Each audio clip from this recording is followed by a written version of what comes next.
Olá, meus amigos! Em comemoração ao Dia do Trabalho, hoje eu vou trazer 5 curiosidades a respeito do mundo do trabalho como um todo e do direito trabalhista. Curta aí o seu dia de descanso e deixe nos comentários se você conhecia alguma dessas curiosidades, beleza? Primeira, a origem do nome trabalho. O nome trabalho vem do latim tripalium. Tripalium era um instrumento de tortura utilizado pelos romanos e também um objeto utilizado para prender grandes animais para serem ferrados e marcados. A forma verbal tripaliare representava um ato de extrema dor e sofrimento. Já o inglês labor também tem suas raízes no latim, lavoro, que do mesmo modo significava atividade penosa, fadiga, cansaço e sofrimento.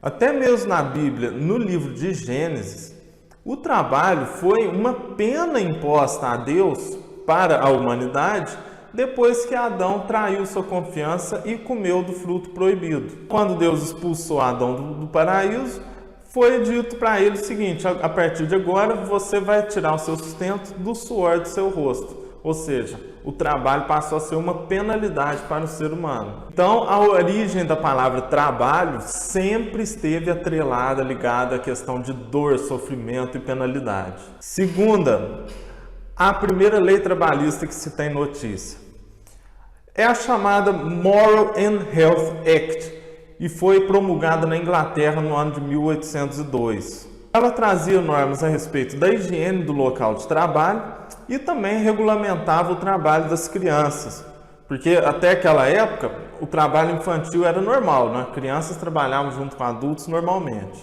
Então ela vedava o trabalho noturno para as crianças e também jornadas consideradas excessivas para as crianças.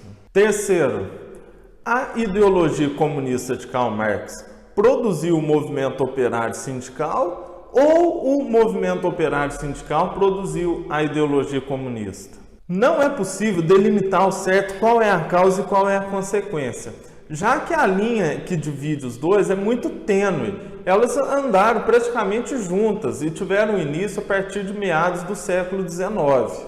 O fato é que o mundo do trabalho nunca mais foi o mesmo após a somatória desses fatores.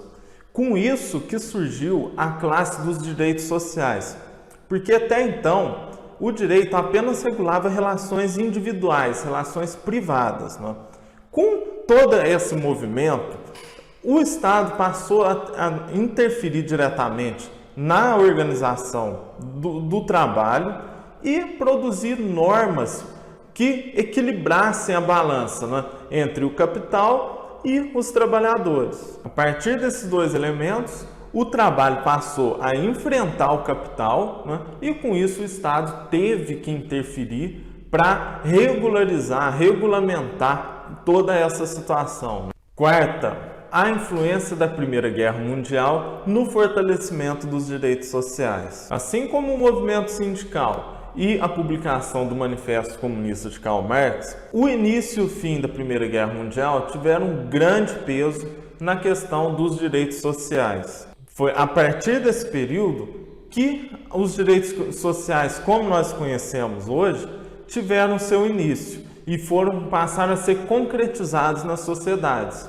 No ano de 1917, foi promulgada a Constituição do México, que foi a primeira do planeta a trazer em seu corpo normas voltadas à proteção do trabalho. Já a Constituição da Alemanha de 1919, além de trazer normas protetivas aos trabalhadores, também foi a primeira Constituição a trazer como estrutura fundamental do Estado um modelo de previdência social. Também após o final da Primeira Guerra, foi assinado o chamado Tratado de Versalhes pelas potências que venceram a guerra, né? E nesse tratado foi criado a OIT, Organização Internacional do Trabalho. A OIT sempre visou a dignidade da pessoa humana no ambiente de trabalho, né? E tem como objetivo conseguir difundir seus ideais para todos os cantos do planeta. Quinta, a importância de Getúlio Vargas na concretização dos direitos trabalhistas no Brasil. Não é à toa que Getúlio Vargas é conhecido como o pai dos pobres. Eleito em 1930, um dos primeiros atos do então presidente foi a criação do Ministério do Trabalho.